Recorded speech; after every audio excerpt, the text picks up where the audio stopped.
আচ্ছা সাজিদ ভাই, নতুন কন্টেন্ট ক্রিয়েটর যারা, তাদের ফেসবুক প্রোফাইলে কাজ করলেই ভালো হবে নাকি ফেসবুক পেজের জন্য তাদের জন্য কাজ করলে ভালো হবে? এখানে প্রশ্নটা একটু বিস্তারিত বলা যায়। প্রথম দিকে কাজ করার জন্য শুধুমাত্র পেজই পারফেক্ট ছিল, কারণ পেজটাকে সেভাবে ডিজাইন করা হয়েছে।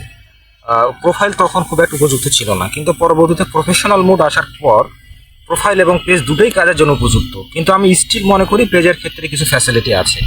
যেমন পেজের ক্ষেত্রে আপনি একাধিক অ্যাডমিন সেট করতে পারেন বা দুই তিনজন মিলাই কাজ করতে পারেন। আইডির ক্ষেত্রে এই সুবিধা নাই। আইডি যদি হ্যাক হয়ে যায় তাহলে আপনার সব কিছুই শেষ। আর আপনি পেজের ক্ষেত্রে আপনি একাধিক অ্যাডমিন অ্যাড করতে পারেন। একটা আইডি যদি হ্যাক হয়ে যায় অন্য একটা আইডি থেকে আপনি অপারেট করতে পারেন। আবার কিছু সুবিধাও আছে, যেমন আইডিতে আপনার বেশ কিছু ফ্রেন্ড থাকে, 2000 3000।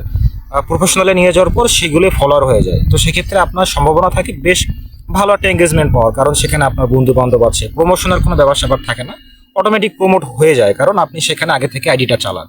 পেজের ক্ষেত্রে এটি একটু অসুবিধাজনক, কারণ পেজ যখন আপনি খোলেন এখানে জিরো ফলোয়ার থাকে, একদম জিরো থেকে আপনার শুরু করতে হয়।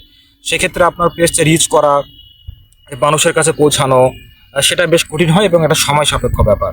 তবে এর বিপরীত একটা ব্যাপার থাকে, সেটা হচ্ছে যে পেজের ভিডিও আমার মনে হয় একটু রিচ বেশি। আপনি এটা পেজ যখন জিরো থাকে দেখবেন যে পেজে আপনি ভিডিও দিলে সেটা 50টা বা 100টা বা তারও বেশি রিচ করে, মানে অডিয়েন্স রিটেনশনটা বেশি থাকে।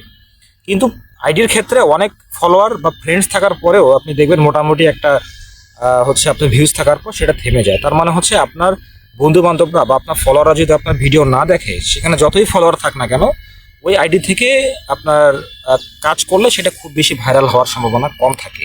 তো আমি স্টিল মনে করি যারা খুব দ্রুত সাফল্য পাইতে চায় তাদের জন্য আইডিটা একটু ভালো, কিন্তু দীর্ঘমেয়াদে যদি কেউ সাফল্য ভালো পাইতে চায় বা সে আসলে যদি প্রফেশনালভাবে কাজ করতে চায়, পেজ ইজ বেটার। আচ্ছা, ঠিক আছে, ধন্যবাদ সাজিদ ভাই আপনাকে গুরুত্বপূর্ণ ইনফরমেশনটা শেয়ার করার জন্য।